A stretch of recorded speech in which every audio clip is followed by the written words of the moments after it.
andai saja istri saya ini mau nurut sama suami, saya yakin dia masih hidup. Kalau kamu gak mau bernasib sama seperti mamah kamu, jangan ceritakan kejadian tadi ke siapapun. Ditemukan sebuah triplek yang ada tulisan yang kayaknya tuh ditulis menggunakan arang. Tulisannya berbunyi seperti ini. Jangan cari aku di kos, tunggu aku di saung tempat kita biasa bertemu.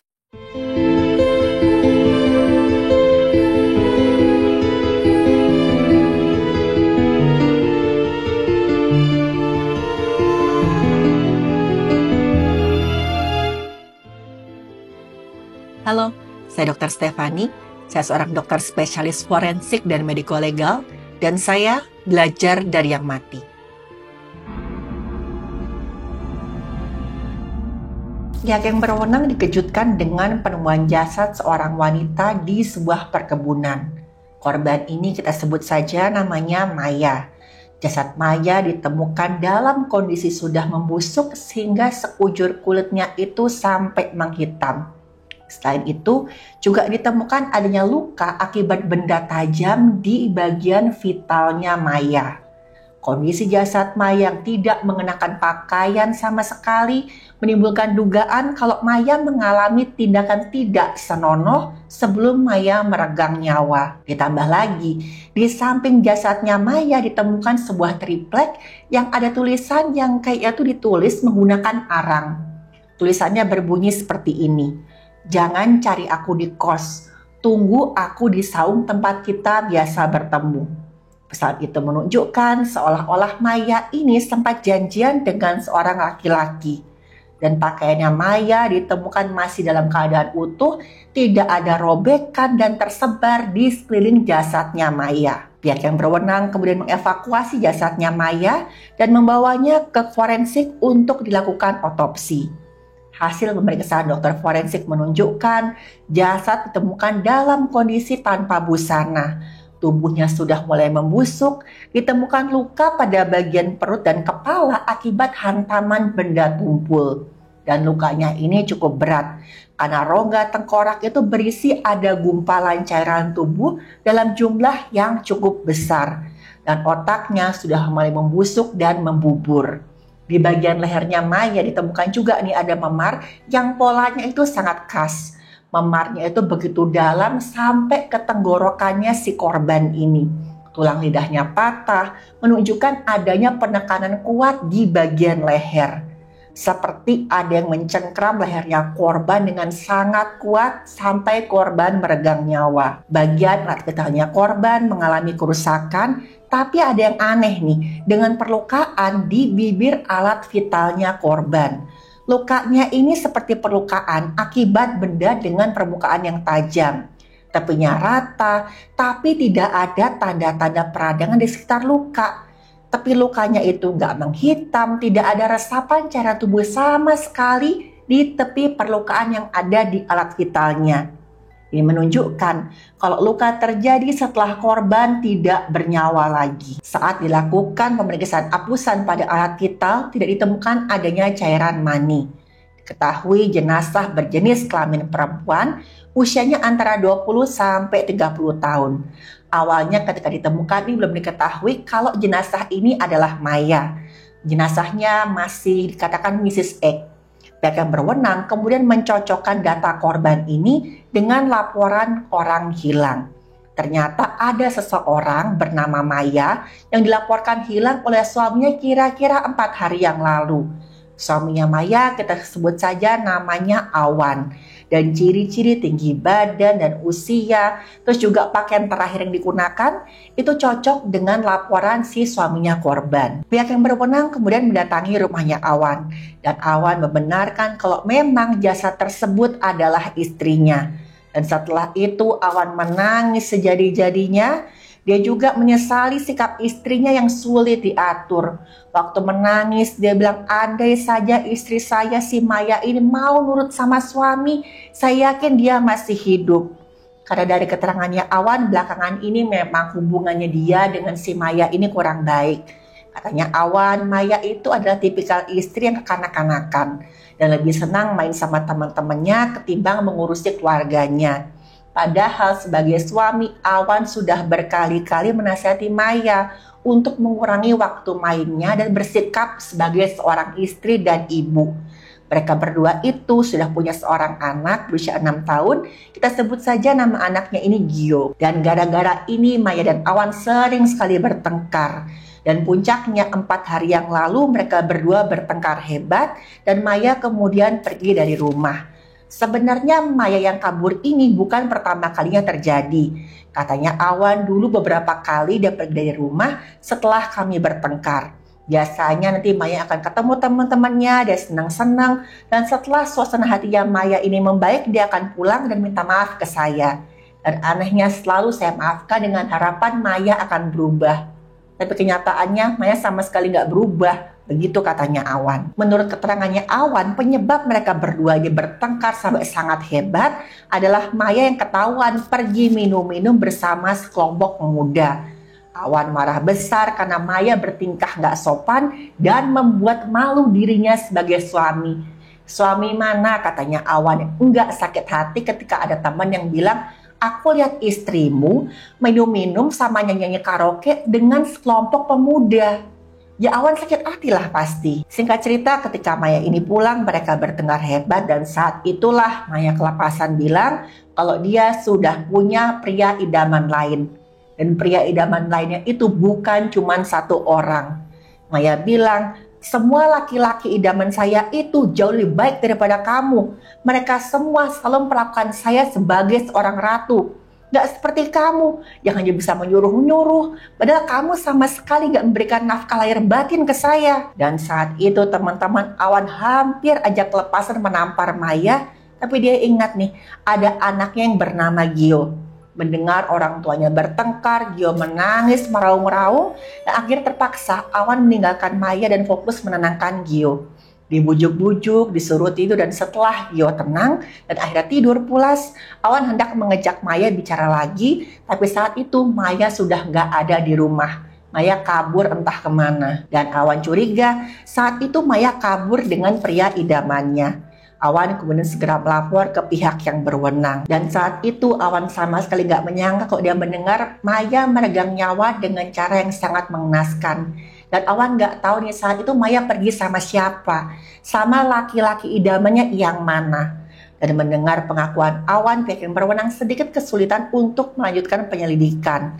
Karena informasi yang mereka dapat itu sangat sedikit. Tapi akhirnya titik terang ditemukan ketika mereka melihat Gio, anaknya Awan dengan Maya yang masih berusia 6 tahun. Mereka melihat Gio itu terus-terusan diam, tatapannya kosong. Dan ketika didatangi, Gio itu kelihatan kayak ketakutan. Dia menghindar dari pihak yang berwenang.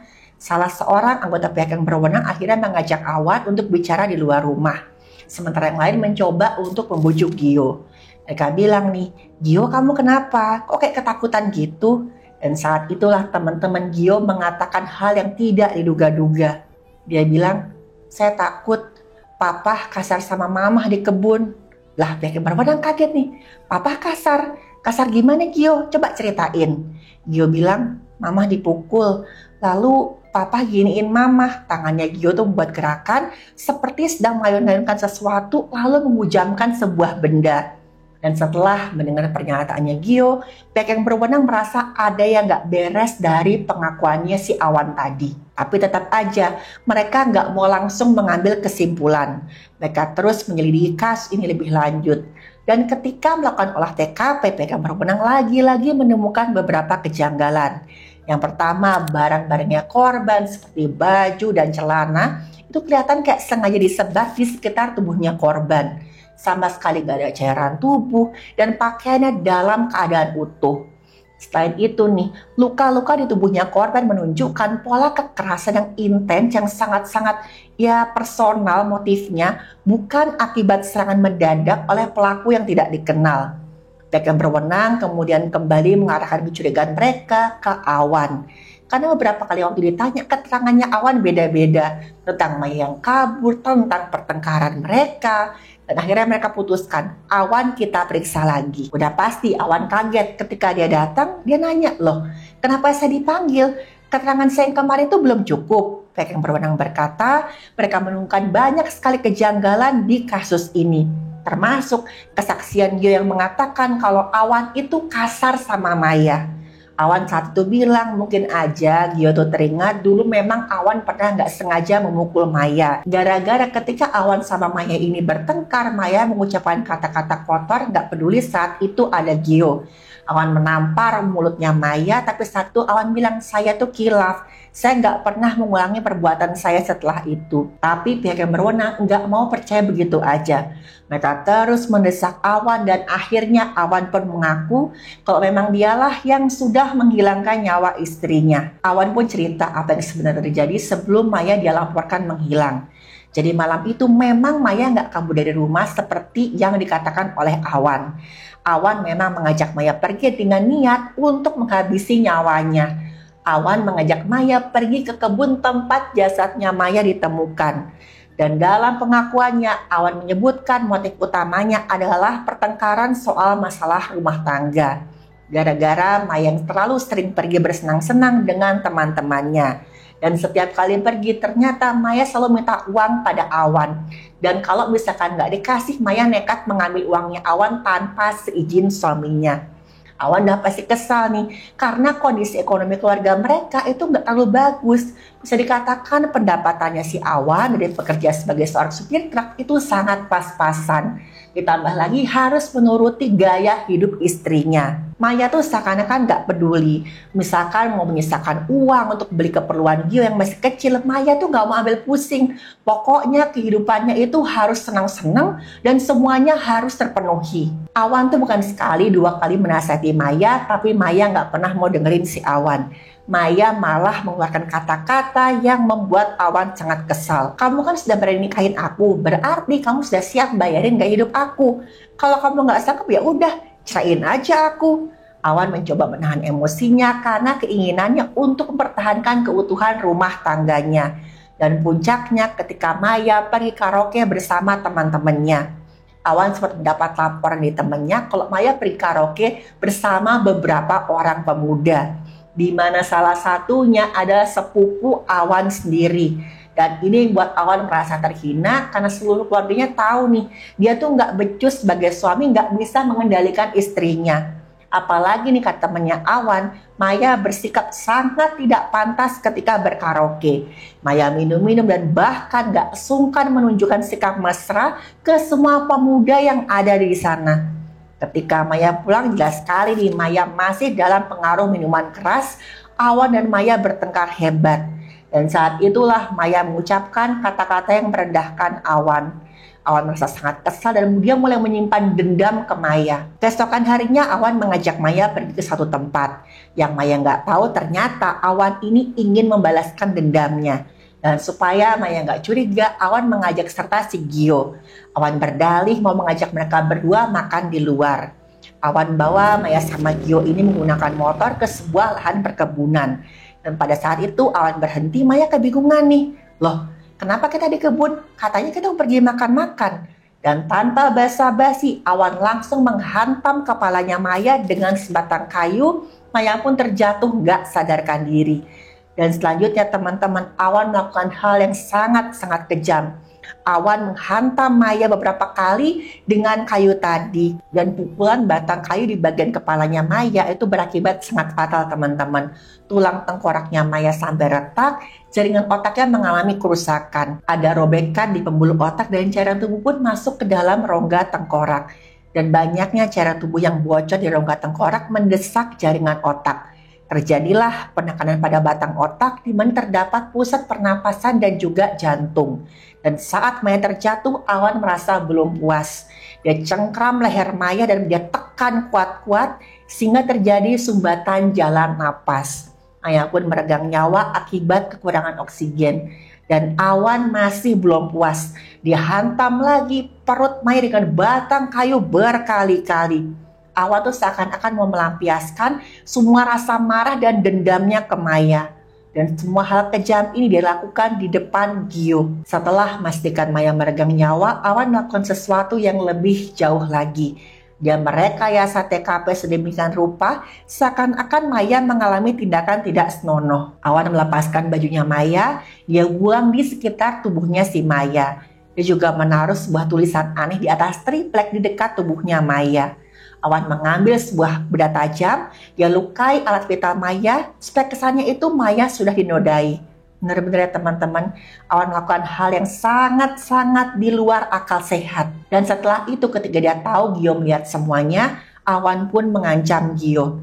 Dia bilang, mamah kamu itu bukan perempuan baik-baik. Dia layak diperlakukan seperti itu. Kalau kamu gak mau bernasib sama seperti mamah kamu, jangan ceritakan kejadian tadi ke siapapun.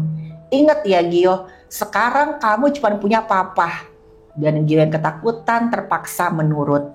Tapi bayangan Awan yang melakukan tindakan kejam ke Maya ini terus-menerus menghantui Gio. Sampai akhirnya Gio gak tahan, dia ceritakanlah semuanya ke pihak yang berwenang. Pihak yang berwenang pun menyatakan status Awan sebagai tersangka kasus tindak pidana penghilangan nyawa. Udah jelas, kasus ini mengejutkan warga sekitar yang mengenal pasangan tersebut. Mereka nggak menyangka konflik rumah tangga yang selama ini nggak terlalu mencolok berujung pada tragedi yang sangat-sangat memilukan. Keluarga korban, terutama orang tuanya Maya, merasa sangat terpukul dan mereka meminta keadilan ditegakkan. Awan akhirnya diadili atas tindak pidana penghilangan nyawa dan upaya rekayasa bukti. Dalam persidangan, dia mencoba berdalih bahwa dia menghilangkan nyawanya Maya dalam keadaan emosi yang tidak bisa dikendalikan. Tapi bukti-bukti kuat yang dikumpulkan oleh pihak yang berwenang membuktikan bahwa tindakan ini dilakukan secara sadar dan direncanakan. Terbukti, Awan membawa batangan kayu, membawa sajam, membawa tulisan tadi semuanya sudah dirancang sama si Awan. Dan pada akhirnya, Awan pun dijatuhi hukuman maksimal atas perbuatannya. Sementara Gio dirawat oleh anggota keluarganya Awan dan Maya yang lain. Gio juga diawasi kejiwaannya oleh beberapa ahli untuk mengatasi traumanya. Teman-teman, kasus ini adalah pengingat akan bahaya kekerasan dalam rumah tangga yang sering sekali gak kelihatan oleh orang lain. Saya pribadi tidak membenarkan apa yang dilakukan oleh Maya. Yang namanya hubungan pernikahan harus didasari dengan rasa saling menghormati. Tapi apa yang dilakukan oleh Awan tetap juga tidak bisa dibenarkan. Konflik rumah tangga seharusnya diselesaikan dengan komunikasi tanpa kekerasan. Karena itu berarti memilih jalan yang hanya menghasilkan kehancuran bagi semua pihak.